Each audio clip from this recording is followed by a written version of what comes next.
function, which is chapter 4, right? Okay, that we have some definitions. That first of all, we have to learn about what is the angles, what is the radians, and then we have to talk about the relationship between the degrees and radians, and about the quadrants of angles. If we will have that, we can continue. Okay.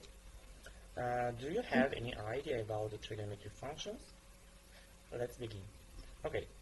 What is the definition of the angles? There we have some arbitrary angle, which means that is a ray in a plane rotates around the endpoints from the one position to the another, which means that the arm is rotating, so that's why that we say that arbitrary angle. And then we have the positive angle, negative angle, and zero angle. What is the positive angle? Positive angle is that we have to count that they should rotate the counterclockwise, which means that the clock is going to that sides, right? But that we say that if we have the positive angle, we are to continue to this, which is the counter side, counterclockwise. That means that positive.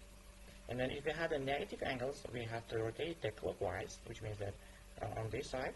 And then we have the zero angle, which means that there is no rotations. Okay? Look, we have the parts of the angle, which means that we have the two rays are intersecting in the one point. In that point, we say that vertex. That we have the true arm of the angle, which means that the two rays, right? And then we have, in this area, we have the angle. Okay. What kind of angle we have? That we have the zero angle, which means that there is no any degrees, another degrees. That means that there is exactly the 0 degrees. There is a zero angle. And then we have some acute angle. Look, that is the right angle, right? That less than right angle, we say that acute angle. Okay, that is the right angle, which means that exactly 90 degrees. And then we have the absolute angle, which means that more than right angle, or less than that right angle is also it's like this.